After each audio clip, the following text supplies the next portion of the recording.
आज हमारे साथ में किशनपुर बीजेपी प्रत्याशी चंद्र मनोहर बटवाड़ा है, जिनसे जानते हैं कि उनका टिकट की किस प्रकार दावेदारी रही, क्योंकि बहुत कयास लगाए जा रहे थे।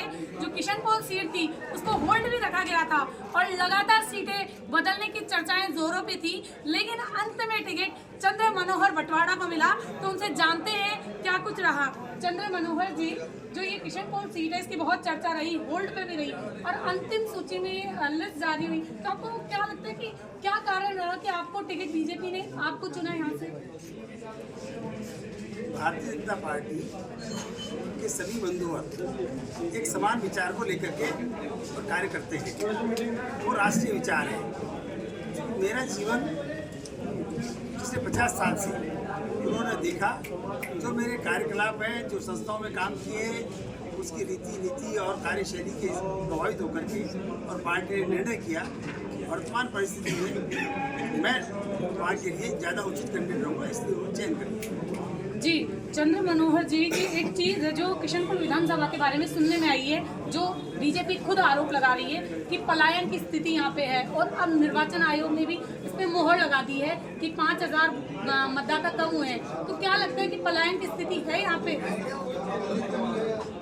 जयपुर में जो क्षेत्र हैं उनमें बहुसंख्यक समाज अपने आप को जहाँ अल्पसंख्यक समाज में माहौल होता है, वो अपने आप को एक्सपेक्टेशन महसूस करता है। और उसका एकमात्र कारण अभी जो प्रदर्शित हुआ वो उसमें जो हमारे वर्तमान विधायक, राज्य सरकार और उसके कारण से जो प्रशासनिक गतिविधियों में शिथिलता, तो उसका मुख्य कारण है। इसके कारण से यहाँ जो पलायन हुआ, वोटों की संख्या कम हुई और जो संपन्न लोग थे वो चले गए और नए स्थान अब भरे जाएंगे, तो वो बराबर होंगे। इसलिए ये पलायन जब ही रुक सकता है जबकि उनको राजनीतिक संरक्षण मिलना बंद हो जाएगा। जी, कांग्रेस का आरोप है कि बीजेपी हिंदू मुस्लिम जो समुदाय विशेष है, हिंदुत्व के मुद्दे को लेकर ज्यादातर मैदान पे उतरती है और इस बार बीजेपी ने टिकटों में भी मुस्लिमों को एक भी टिकट नहीं दिया। तो क्या लगता है आपको कि बीजेपी इस बार पूरी तरह हिंदुत्व वाले मुद्दे पे उतरेगी?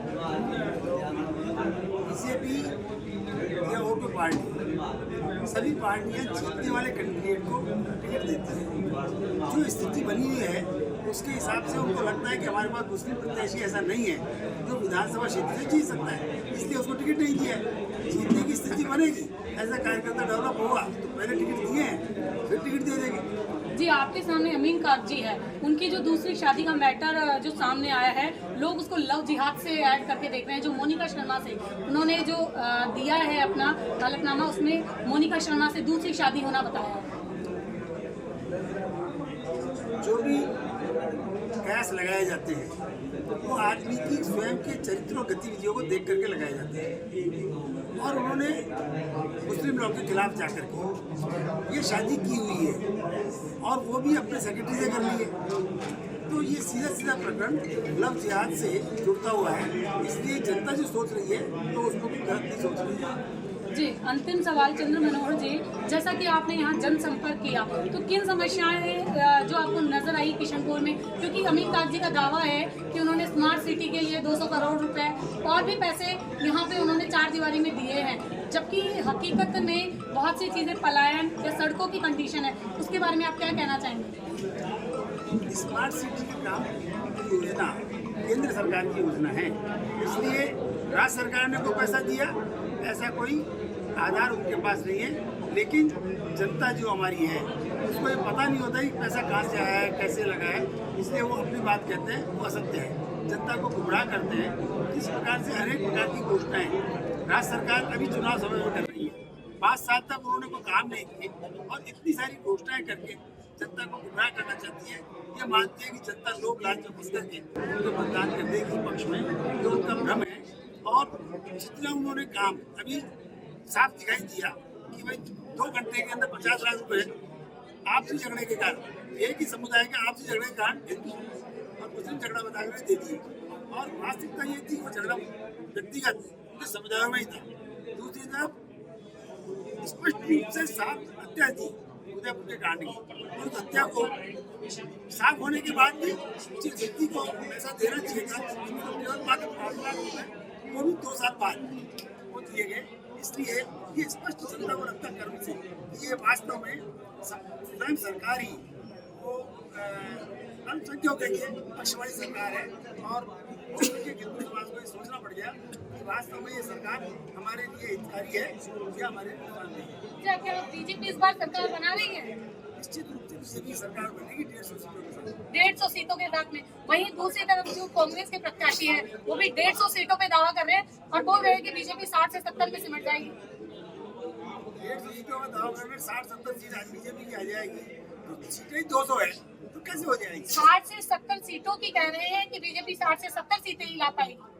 मैं यही कह रहा हूँ आपको कि बीजेपी 60 से 70 सीट ले आएगी तो कांग्रेस को 150 कैसे मिलेगी? इसका मतलब वो स्वतः ही मान रहे हैं कि उनकी 150 सीटें तो हो ही नहीं सकती है। लेकिन जो वो कयास लगा रहे हैं, सरकार ये सोच रही है कि हमने जितनी घोषणाएं की है और जनता को कुछ दिया नहीं है। जैसे उन्होंने पहले कह दिया था पिछली बार जो वोट लिए जनता से ये कह के ले लिए कि हम किसानों का कर्ज माफ कर देंगे, कर्ज माफ नहीं किए। इसके अलावा उन्होंने घोषणा कर दी कि हम बेरोजगार लोगों को 3500 रुपए मासिक भत्ता देंगे, लेकिन वो भत्ता उन्होंने नहीं दिया और अनेक घोषणाएं उस समय की लेकिन उनकी पूर्ति नहीं की। इसलिए जनता बेवकूफ पड़ने वाली नहीं है और इस लालच में या लोभ में नहीं आएगी और वोट नहीं देगी। जी, अंतिम सवाल, वैश्य समाज से आप प्रतिनिधि चुने गए हैं और देखा गया है कि किशनपुर सीट को ज्यादातर जितने भी नाम सामने आ रहे थे वो वैश्य समाज से ही आ रहे थे, तो क्या कुछ रहेगा आगे प्रतिनिधित्व? अगर आप जीत कर आते हैं तो वैश्य समाज के लिए क्या प्रतिनिधित्व की मांग आगे रहेगी आपकी सीटों के लिए या आगे सत्ता में? वैश्य समाज इस संपूर्ण समाज का एक अंग है। 4 प्रकार के हमारी जो विभक्ति है, क्षत्रिय, वैश्य, शूद्र और ब्राह्मण, ये चारों वर्गों के प्रतिनिधित्व हर क्षेत्र में है और सभी वर्गों को उनका उचित स्थान उनको मिलना चाहिए। इसलिए जो स्थान है अलग अलग क्षेत्रों में जहाँ उनका बाहुल्य है और जहाँ उनकी आवश्यकता है उसके हिसाब से पार्टी टिकट तय करती है और भविष्य में भी इसी रणनीति के आधार पर टिकट तय करेगी, मेरी ऐसी मान्यता है। ये थे हमारे साथ में चंद्र मनोहर बटवाड़ा, जिनका साफ तौर पे कहना है कि बीजेपी इस बार 150 प्लस सीटों से इस बार राजस्थान में सरकार बनाएगी।